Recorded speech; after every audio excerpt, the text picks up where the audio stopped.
good? What's good? Welcome back to another episode of Past, Present, Future, the Knicks podcast, one of your favorite shows out there, brought to you by the VSN Venture Season Network on YouTube. We're on Twitter. I'm here with my co-host, the usual suspects, Trippy OG, aka our fearless leader. And then I got the guys from Knicks Anonymous down there, LJ and Stevie. And as always, I am your Goody. Australian futuristic host, Smitty. The Knicks had just come off another win in Indiana against the Pacers, who have been a pretty impressive hot young team this season. That's 7 straight for the Knicks. It's looking real nice if you're wearing orange and blue right now.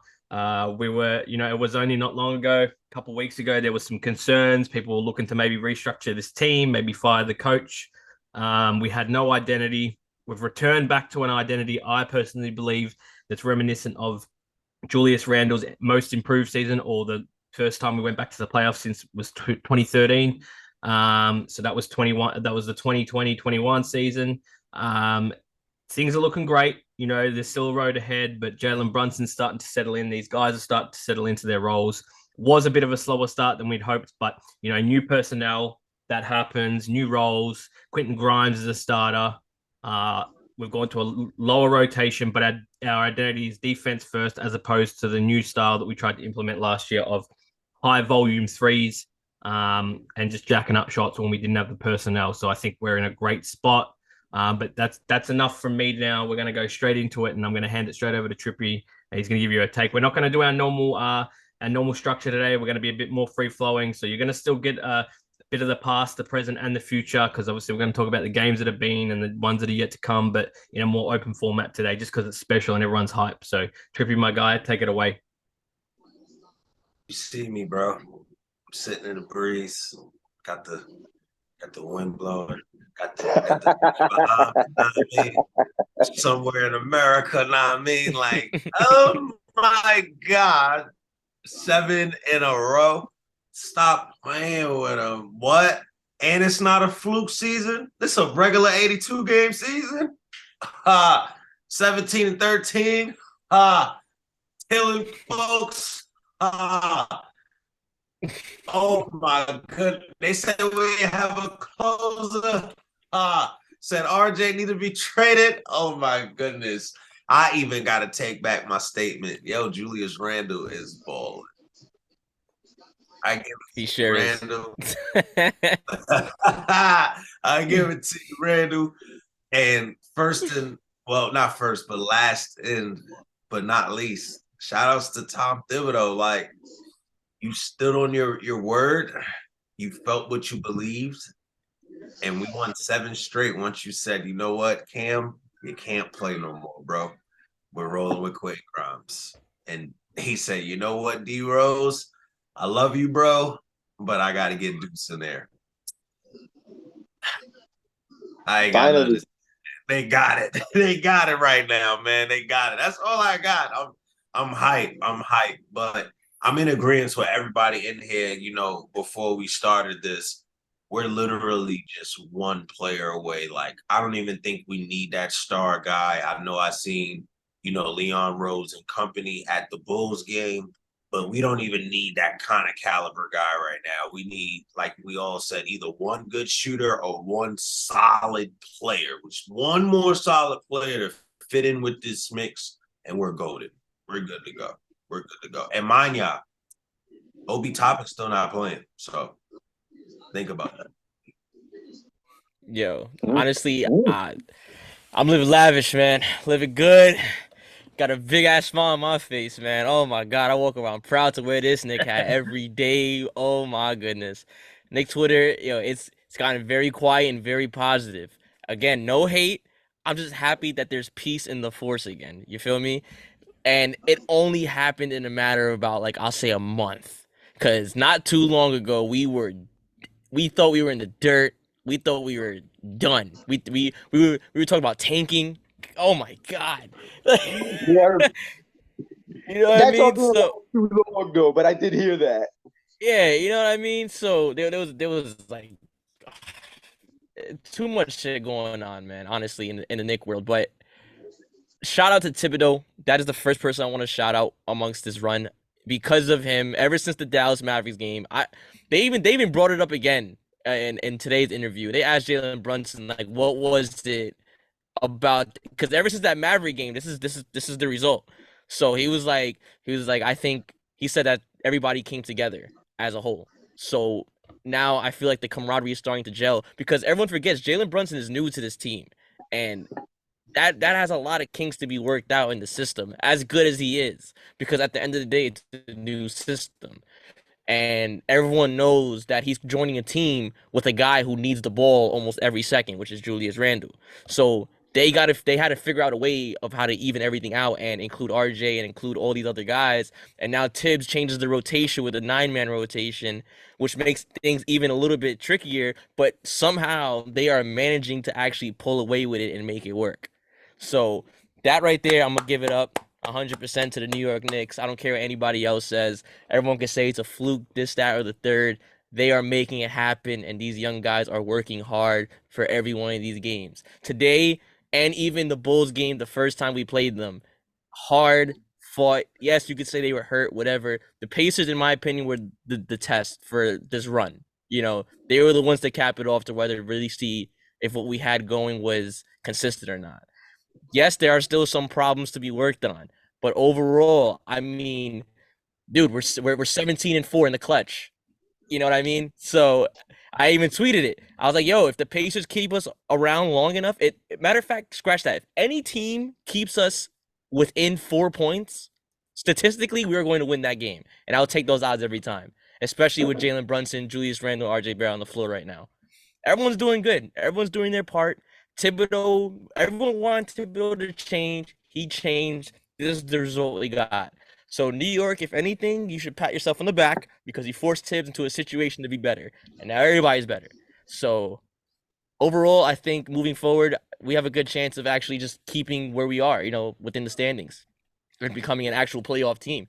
And like Trippy said, we are literally a shooter or 1A player away from actually being dominant. Like actually dominant, like not because we're winning, but I mean like win by like 6, 8, 9 points a game. So that's my take on that. Shout out to New York, man. Yeah. Yes, sir. Yes, sir, man. Hard to disagree with anything that's being said right now. I mean, normally there's something, but even I'm almost speechless because I didn't expect this the last time we spoke. Even if you go back 2 episodes when we were sort of looking at some of these and we previewed some of these games. I think remember we did a run up until New Year's, if you recall, guys, and it was like however many games, and we had it at about 500. Some guys had it one game over. Some of us said maybe even a modest one game under 500. Just goes to show how much has changed in such a short time, because obviously where we were at that point when we made those calls was this team was probably going to be looking at a play-in spot, most at best, maybe a low playoff seed if we really turned it around later in the season. But right now we're hot. We still have a lot of work to do. Can I just give you guys a couple numbers? So 16-2 is the number. That's when we go into halftime with a lead. So we are 16-2 in games where we go into halftime with a lead. Today was another case of that. We had a 1 point lead, and we are 0-11 when we go into halftime with no lead. So even when we've had those third quarters of doom, it goes to show when we have those third quarters of doom. The best part about this team, and I think it's not spoken about enough, is the ability to fight and hold on and come back. Because we're leading a lot. We're actually leading more games at halftime than we are not leading them, right? So, and we're winning those for the most part by it's probably like 85, even 90%. I'd say I haven't crunched the math on that, but just goes to show when you go into halftime with the lead, even today, 1 point, there's belief there. But not even that. I reckon we might start to turn the tide. There might be some games now where we break that record of 0-11, where we aren't leading at halftime and we come back because the fight's there. The fight's there. I mean, given as long as it's not some ridiculously, but even then, this modern NBA, you can come back from 20 points in 4 minutes of basketball. if you get enough stops. That's where that A player comes. That's where that A player comes into effect. Yeah, that's right. And it just becomes one of those things where, because of the high flying three, and if you've got a high enough pace, 4 or 5 minutes, you can come back. You're back in the game. And I'm talking either in front or just behind. So that's just a modern game. And even without the three, if you're just pushing the pace enough, forcing teams to take early shots to try and stem the flow. So no, man, I just want to give those numbers, but pass it over to Stevie now, man. Tell us how you're feeling, bro. 7 straight, 4 games above 500 now, 17 and what are we? 17 and 13. It's looking good. Man, listen, it's looking like my 44 win prediction is going to come true. It looks like we're headed that way. We might even win a little more if we keep at it. A lot of things change, man. A lot of things change. Like you said, the changes to personnel, like adding Deuce and Grimes to rotation, made a big difference. It's unfortunate to see Rose out the lineup, because when he did play, he did contribute. But sometimes it's addition by subtraction in that case. And Rose seems to be okay with it as a good lead, and he's a good leader for that. Give him big props for that. One thing that people are forgetting to mention that was a big problem when Knicks fans were in turmoil is the fact that we're hitting our free throws way more than we were before. Because remember, at one point, we were ranked 22nd. Whether we won or lost, we were ranked 22nd at a low 71%. Terrible. You know what I mean? And a big reason why we were losing. I'm not sure where we're at now, but the last I checked, we were 11. I can give you something on that. So I think it's over the whole course of the season now, or it might just be on this latest 10-game skid. But I did see a stat earlier that says either right now or in the current stretch, we are 4th at getting to the free throw line, and we are 8th in making free throws. Wow, look at that, dude. Look at that. That's crazy. That's great. Crazy. That's a huge turnaround. That's big. You know what I mean? And that makes a big difference. Because remember, when we were losing, there were games we were supposed to win that we lost by like 2, 3 points, 4 points off missed free throws. So that's a big difference in my eyes. But overall, man, we're controlling the pace. The perimeter defense is elite. And as Trippy and LJ said, man, it's looking like we're a few players away, man. I say a shooter. I still believe we're an A player away, man. I really, because this is the Stars League. And I'm not going to say we don't have the star now, because you never know. The star could still develop, man. A lot of our players are still young, man. So the possibility is still there. I won't dismiss that possibility in any way. But I still think we're an A player away. And a shooter, obviously, because the Knicks still struggle at shooting, especially from the three. Well, I mean, I say especially from the three. Our three-point shooting is mostly the struggle. From two, we're pretty good. So I won't say that that's a problem. But we need a three-point shooter, an A player, and maybe a perimeter defender just to keep it on lockdown, man. I know we're doing good, but we could always make it better. At least that's just my opinion. Absolutely, no doubt. There is definitely maybe a piece to be added. What I'm going to look for, though, before that happens, is how we don't know how the team's thinking. We've been shown that time and time again because they've not done what we probably thought they would have, and then obviously we go on runs where we're winning games, so that changes probably how teams view things. I'm sure that the front office and the coaching staff just the other week weren't thinking that this would happen. I'm sure, they're always positive in, coaches and that, no matter what people like to say, coaches and coaching staff and players and all that are always in the mindset, essentially this earlier in, about a third of the way through the season that we are now, is that you can turn it around and that, things weren't all doom and gloom. We were, thereabouts at 500. But I'm sure that even now, after 7 straight, they're sitting there thinking, what are we? They would be asking questions. What are we doing now? What do we look like in the postseason? So that pegs the question of: do we add a veteran? Do we try and go for a superstar? Are we going to try and win it this year? Or are we going to try and build and win it next year? Or in the years to come. Obviously, the goal is always to win a championship, but they are realistic as much as they're optimistic. Teams and players and coaches and front office. I would like you said, I would like us to go for maybe like I'm not saying that player particular, but like someone at or above the level of like a Gary Trent or like a Monte Morris, something like that. Someone that's a shooter that can add, that doesn't necessarily have to play too much defense, that can get buckets late in the game, and maybe might take us help us, go to a second round. optimally, and the top pick, the top grab would be a Mikal Bridges. That fills that hole of what you just explained, Stevie. So that's your defense. That's your and then there's your three-point shooting as well, because he's a pretty solid 3-point shooter. And he's just got a high IQ. Plus, he's highly durable.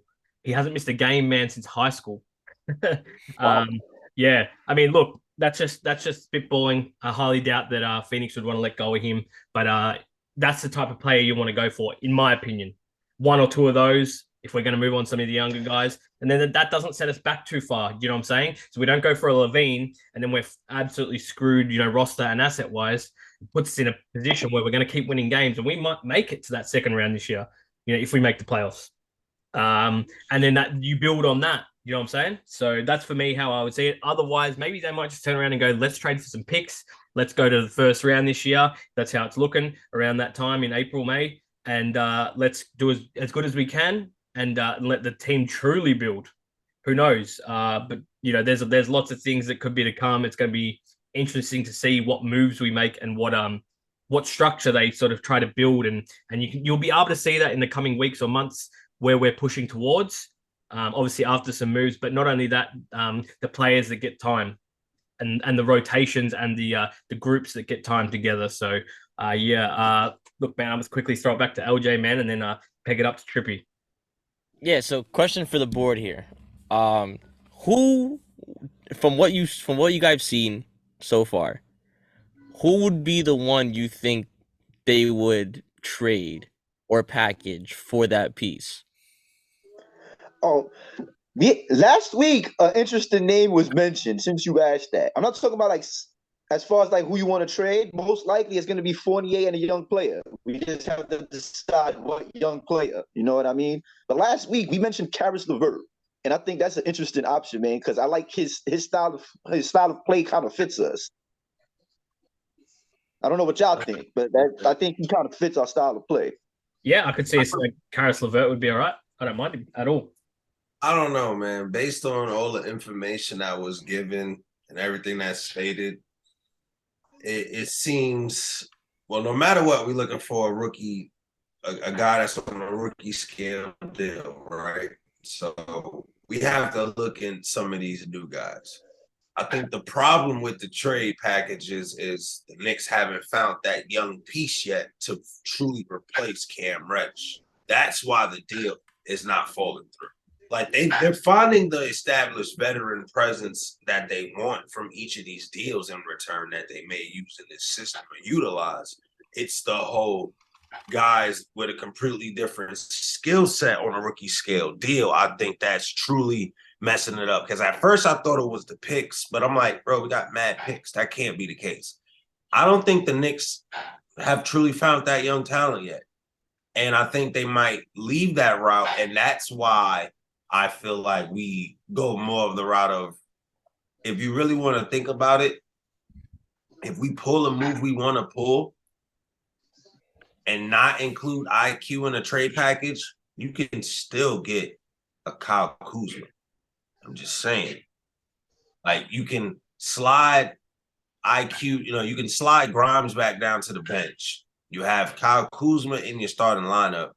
You still have IQ being there as your sixth man, but he also getting that locked-in pressure help from Deuce on defense, and now establishing a unit that has his favorite high flyer or high flyers in Obi and Sims, because that should be the front court for that unit. And then you have Sniper Gang and Grimes. Why not? Sounds like playoff material to me. That's that one fit that gives you good defense when he wants to actually establish himself. He gives us that solidified small forward that we wanted. He gives us that wing that we wanted. He gives us that upgrade that we wanted. And he's a cheaper deal. And he's also a CAA client. And we're going to keep it CAA. We might as well go Kyle Kuzma. And he only wants $20 million a year. If we could give Evan 18, Rose 14 or something, and you already had to pay 4 kids, get off one kid, you move off Evan and Rose.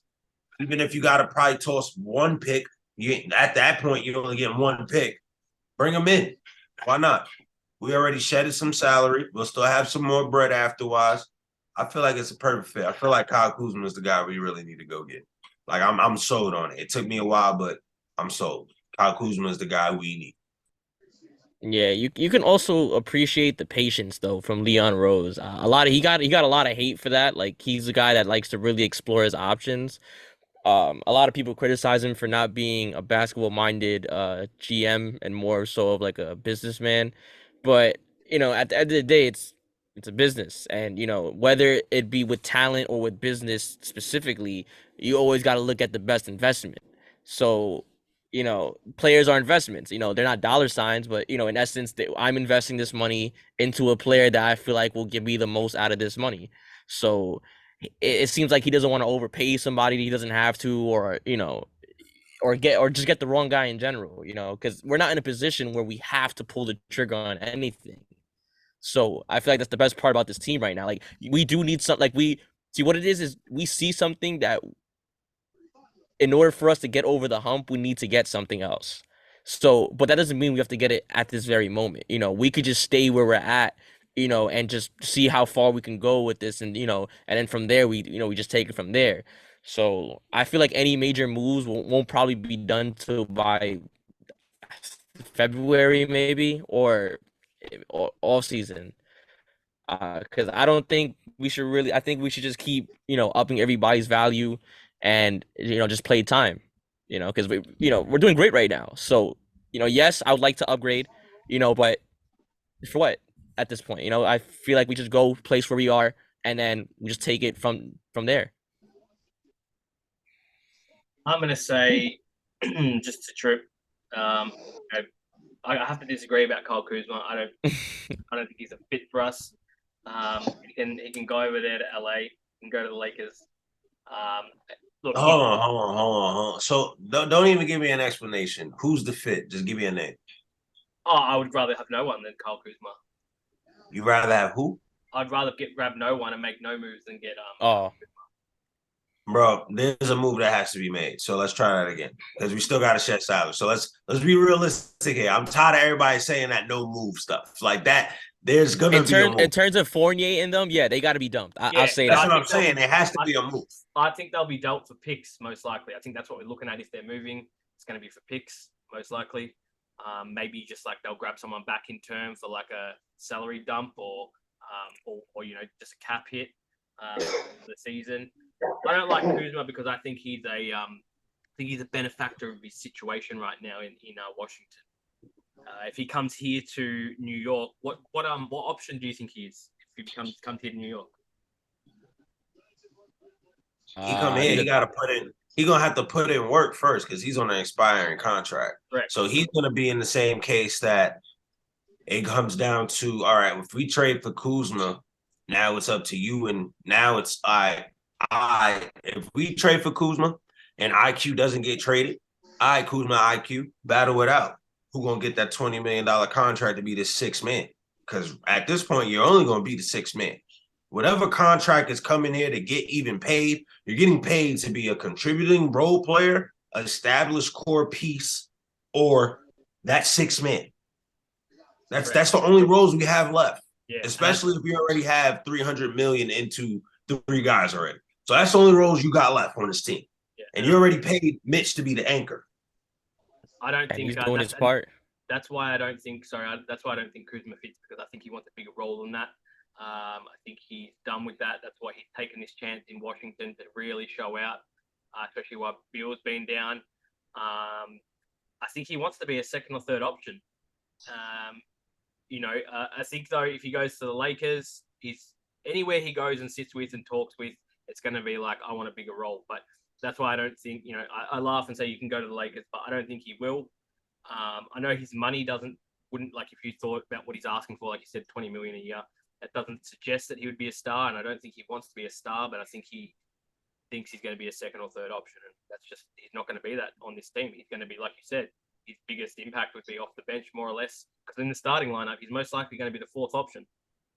Unless there's a night where someone's struggling, then maybe he gets to step up. But he doesn't want to do that no more. I mean, right now he's the third option, even when Beal's in, he's like option 2A technically, because Porzingis can be up and down. I mean, he's been good this season, but Beal is like a third option at worst in Washington. That's why I say he's a benefactor of his situation. I think he really needs to realize that personally and stay with Washington. So then I got one last question for everybody then, since we on this topic. Who's the trade? Who's the person that fits the bill? We all say we need at least one person or one shooter. So that just means one person overall. Okay. Who is that person? Okay, I'm gonna say. I still say Seth Curry in free agency. Okay, I say in terms of trade and in the realm of possibility, a Gary Trent Jr. maybe, or an OG Anunoby, but we would have to give up a little bit more in that sense. It'd probably be a few picks outgoing, and probably they'd be unprotected. Only because it's not looking great in Candyland Toronto right now. They just lost another game. I think that's 4 straight or something for them now. OG's actually out currently, but I've been saying for about 2 years now he's the guy that doesn't fit, especially with the direction they're going, and they'll most likely. But he's their most valuable asset to trade off that they are willing to part with. So yeah, I'm gonna say Gary Trent or OG. I don't know really who else is available that would fit. That I haven't really thought about in that much depth. I just think that the move we most likely make is going to be picks. That's why I haven't gone too much into who it would be, but I know what type of player it needs to be. Like I said, Monte Morris would really suffice, something of that caliber, maybe a little bit higher. Will Barton, something like that. I like that. Something definitely from the outside for sure. Something has to be dominant on the outside. Yeah. Because as of right now, RJ's that guy, and I love RJ, but he's no shooter, man. He's more.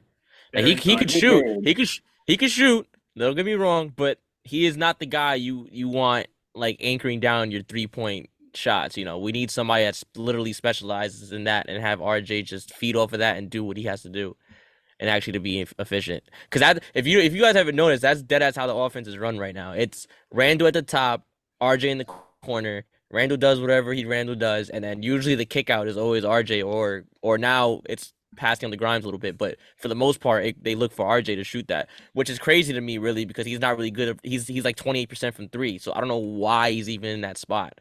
So that's coaching. That's nights, he has his nights where he cashes them, but then you look at tonight, he was not finding it from range at all.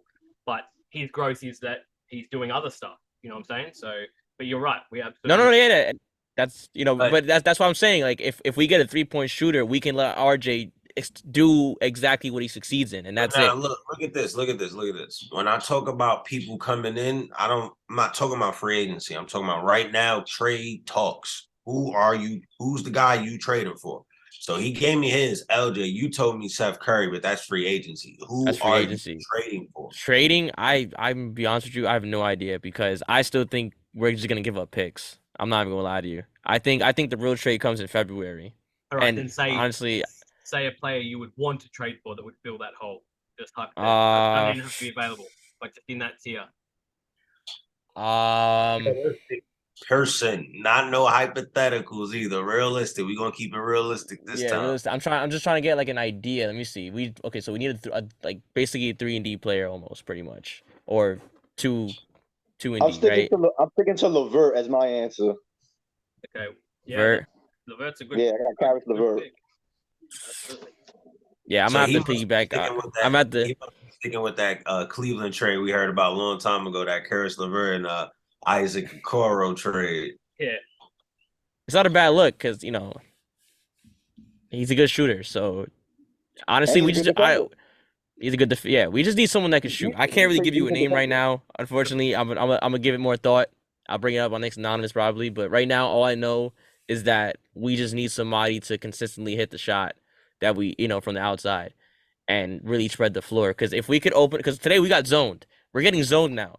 So if we could find somebody to break apart that zone, we're dominant. It's game over.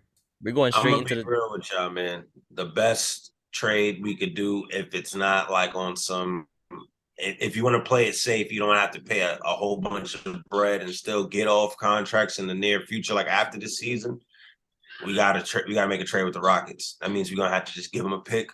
We gotta go get Eric Gordon, but in return, if we still talking about rookie scale deals, we need to get Kenyon Martin Jr. back in return. That's like having like our version of Dylan Brooks on his team. but we can mold him to be better. You get what I'm saying? I wouldn't mind Eric Gordon, man, because not for nothing, he would be an asset to the team, and he'd be a movable piece in a potential deal, and another Because potential deal. I'm thinking like this: no matter what move we make, it needs to be a move where pieces fit this mold, but we also need to bring in a guy that has somewhat of a playoff experience. Because especially if you're moving D Rose out, you can't only have just Jalen Brunson and Randall. What playoff experience is that? That's not helping. I mean, yeah, RJ was with them too, but bro, we saw what happened when Randall was the guy. We saw what JB was, but JB needs help, bro. We know JB's gonna need help. You can't do that by yourself. We saw Allen Iverson try that, doesn't work. It's just not going down.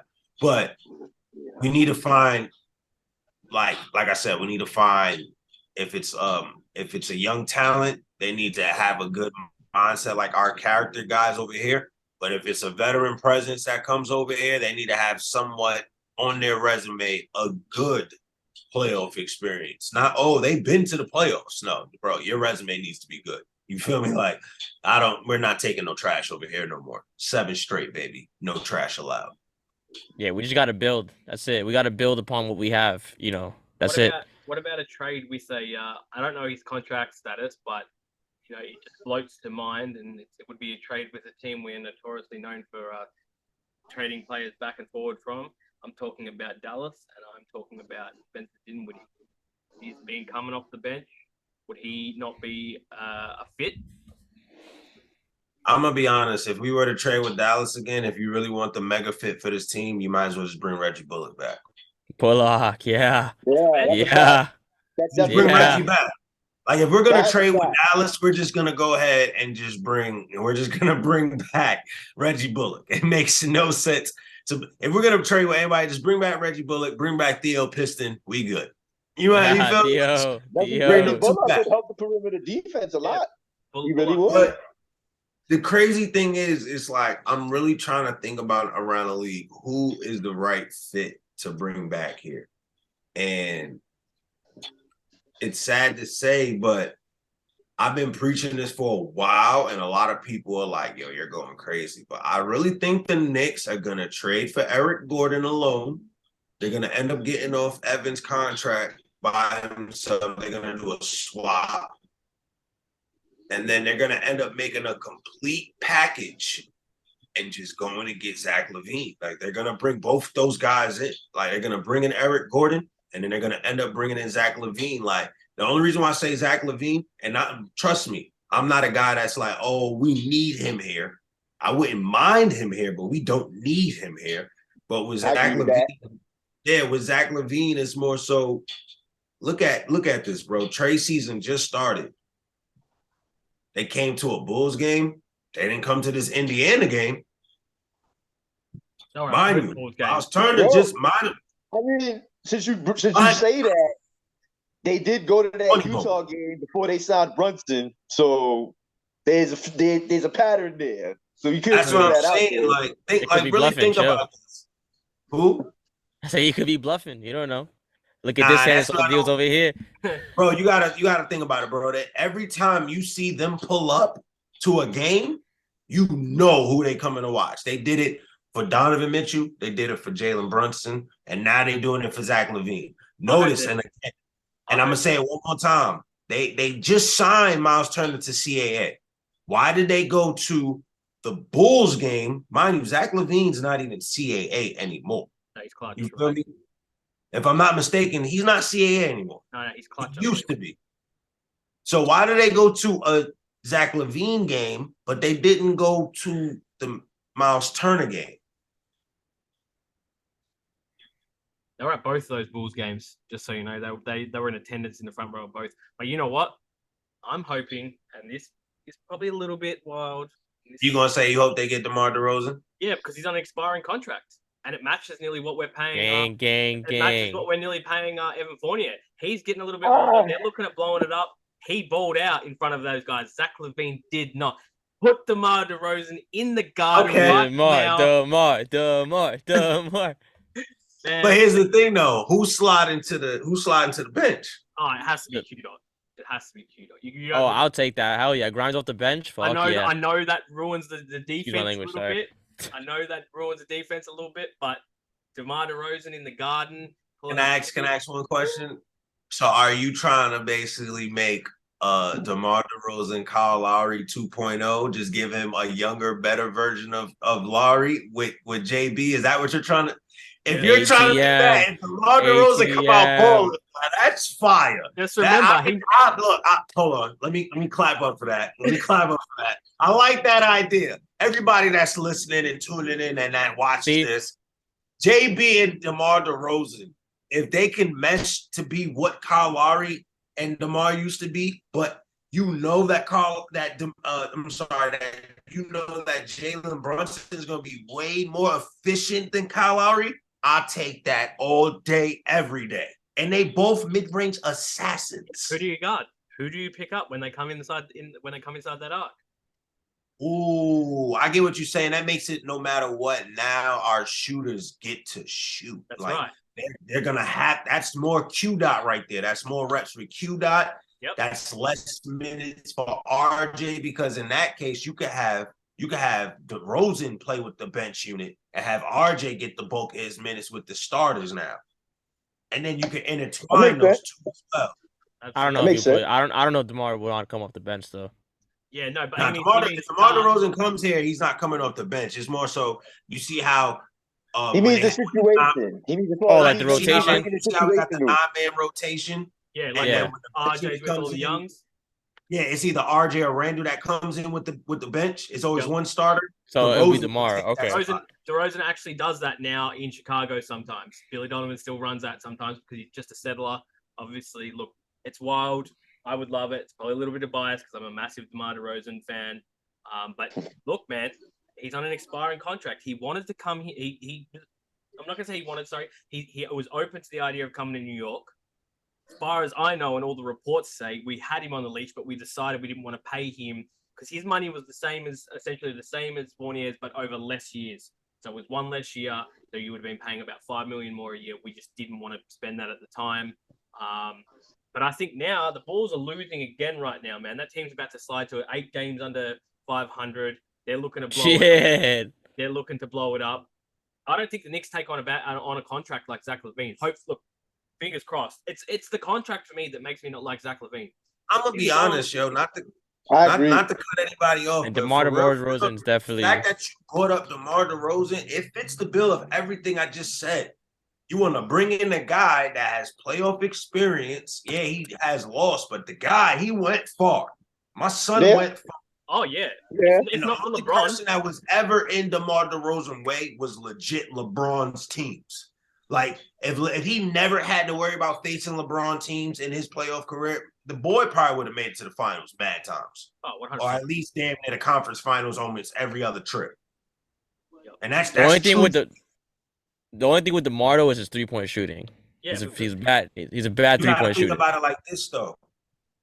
DeMar DeRozan would be just like Jalen Brunson's case. You're coming in here and we don't need you to change your game. We need you to play your game. You see the difference in that? We don't need you to change it. We need you to play your exact game. And he plays more defense than Zach LaVine ever will. That's a fact. That is a fact. Even at 32. I know he's not an amazing defender by any means, but he plays harder defense. He's a smarter defender. He doesn't let guys blow by him. Sure, Zach LaVine. On offense alone, bro. Yeah. He's gonna, bro. Number one, we wanted Jimmy Butler to have an off season with RJ Barrett. Bro, why would you not want bro, we about to get a whole bunch of games with DeMar DeRozan paired next to RJ Barrett. I mean, RJ gets to learn the art of really getting to that free throw line. He gets to learn the art of really, even if that 3-point is not working, unlock that mid-range. And the key thing is RJ actually can shoot. He can shoot better than DeMar DeRozan. So now, if you unlock the 2-point game, wouldn't now unlock the 3 even better? Then the way he gets to the basket, shiftiness. It'd be easier for DeMar DeRozan to teach not only RJ and the wings than Jalen Brunson. Because if you notice, every point guard plays exactly like Jalen Brunson now, low-key. Their decision making, the way they pivot, the way how out of nowhere everybody got moves all of a sudden. Randall got moves, RJ got moves, Quickly got moves. Everybody got moves on this team. Where all these moves come from? But my thing is, yo, you got it, bro. You got it, Smitty. You got it, Smitty. I'm sold on that one. I like that idea. I said it's like wild. That. There's a little sprinkle of my bias for DeMar DeRozan there, but just look, man. I mean, it's a possibility. As I said, as we said, yep, I'll get to you in a second, LJ. But as we said, man, the panel was there, all the front office was there, 2 games in a row. DeMar DeRozan probably had the better over both games. Sure, his second game he scored a little bit less, but they pulled him out early. He's on an expiring contract. It's not wild money. Zach LaVine's on a huge contract, a long, fresh new contract. Bad knees. He's missed games. He's missed games this year because of those knees. Okay, so I'm looking for this front office to either not do a deal with Chicago at all in terms of big name players, or if it is, let's go for DeRozan if we're going to do it because it's expiring. It's expiring. If we go for DeRozan though, we got to make another minor deal for a shooter though. Yeah, we need a shooter. That's what I was gonna say. We're gonna need a shooter. Of course, and we can do that because all you really have to give up for DeRozan. Bro, my thing is this: if we do the trade, what's Alex Caruso contract? Nah, he's nah. Yeah, that's not gonna happen. I'm playing with y'all. But if it was me, and we really had to like try to get the 2 players from the Bulls, I'm thinking even if so it boom. was actually, Wait. I would say Kobe White in that. DeMar's a 3, right? Yeah, DeMar's a 3, a 2 He or a 3. He can play the 3. Yeah, he can play the 4. We get DeMar DeRozan and we get Seth Curry free agency. That could But happen. free agency, bro. That would be a long. Y'all gotta understand when it comes to free agency, that I think that's when we're going all out for that star guy. So let's just cancel out all the role player guys. Cancel them out. That's why we're stockpiling these picks. And now we're gonna get off these contracts to get more bread in. Seth Curry could be more than a role player, bro. Don't sleep. That dude That's could not be happening over here with $300 million in the 3 players. Like, let that keep sitting in. That's not happening here. It's not. They want the guy. If it's not any guy that's in the top 10 right now for MVP, you're not getting over here right now in free agency. I'm letting that be. You're not coming over here, bro. It's like, I don't know. I think Seth Curry, especially if you get DeMar. We have a 26-year-old Jalen Brunson balling right now. He just came to the Knicks and he's about to make his first ever All-Star appearance because yes, he will be an All-Star this year. Bro, you do not do that. You don't get a Seth Curry for him. You go get him a star. Okay, what if I propose an idea? So let's say we do the DeRozan and we go off the cuff and we don't. They say we don't want just your picks and Evan Fournier and Cam Reddish. We want Julius Randle. You doing that? Oh. For DeRozan. So I'm saying, imagine if they turn around and say, give us, and then give us Randall, we'll give you DeRozan, maybe some picks either way, something like that. Would you do that if it meant pushing out Randall? And then you get a shooter as well? I'm not trading Randall yet. That wouldn't make sense, right? Because the Randall, what's DeRozan's contract right now? It's like 20-something mil. I know the contract would make sense. That's what I'm saying. They'd probably send some other pieces to make up the money. Maybe that's where we can get that shooter. Would you do that or no? At this point, nah. When you bring in a guy like DeRozan, this is when I say you need to keep Julius Randle. Yeah, it sounds crazy, but I would complimentary. I'd say that. You would need a Julius Randle because at that point I don't trust Obi Toppin to get the job done. I trust Obi Toppin to get out the way and clear space to make it work. But from what I've seen right now, Randle's not really having that problem anymore. So yeah, I would just say in that case you got to keep Randle there. Okay. Randle's not going nowhere. Yeah, Stevie's right though. If we do if it is DeRozan that we make a play for and we were able to secure him, and Chicago is willing to give him up. We definitely still do need a shooter, which it does leave us open for that. Maybe we get a third team involved, because we've got some picks. Maybe we are going to offload some of those picks because that the Bulls are going to want. They probably won't even want Fournier. They'll probably just take it for a salary cap hit. But then, you've got to give them something for that. So they're probably going to ask for Cam Reddish, give him Fournier, probably 2 picks, maybe 2 unprotected. They're going to ask something like that, I would think. But then it leaves us play to get another guy. So, I mean, I'd be open to that. All I have to say, though, is I do not want Zach LaVine. That contract is disgusting. Those knees are just not trustworthy. It would really set us back to go and get Zach LaVine, I think. And it doesn't suit what we're doing. You know what's crazy? It would be ironic if the Knicks were actually over there to go watch DeMar DeRozan the whole time. Telling you, bro, the trade was here, the trick was over here. I'm telling you. Because, like, think about it. He was already talking about coming here. You know, you see interviews where he talked about it before. And obviously, out of everybody on that team, he was the only one that really showed up. Like that first game, Zach LaVine started showing up in the fourth, but that whole game, DeMar DeRozan had it on lock.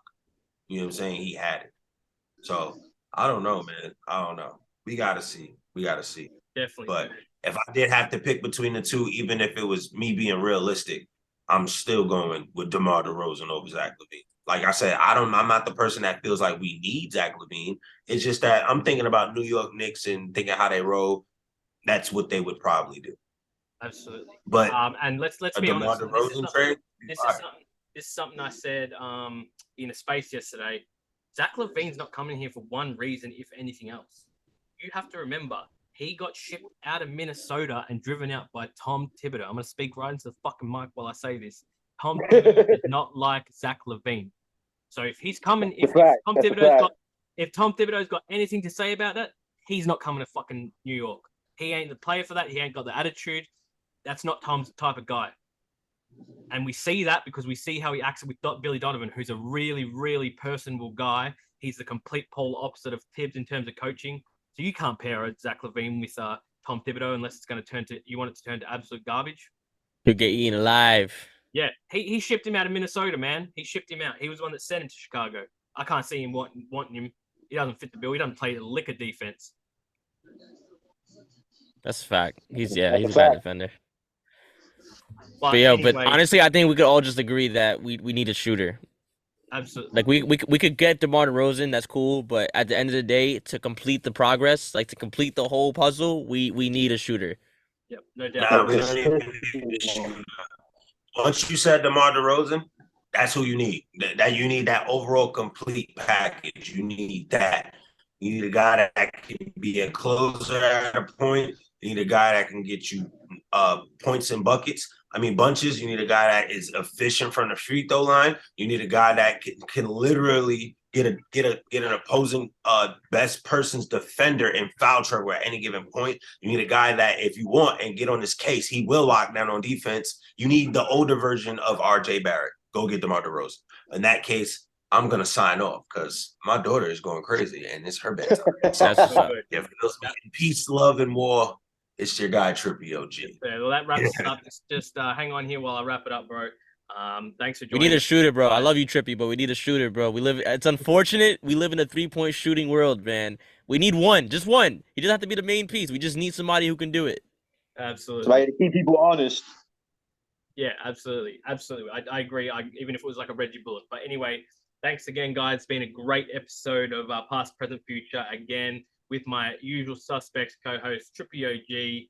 Find him on Twitter. Knicks Anonymous, find him on Twitter. We are on YouTube at BSN Basketball Station. I am your host, Smitty from Australia, aka In the Future. Find me on Twitter. Find me in the spaces.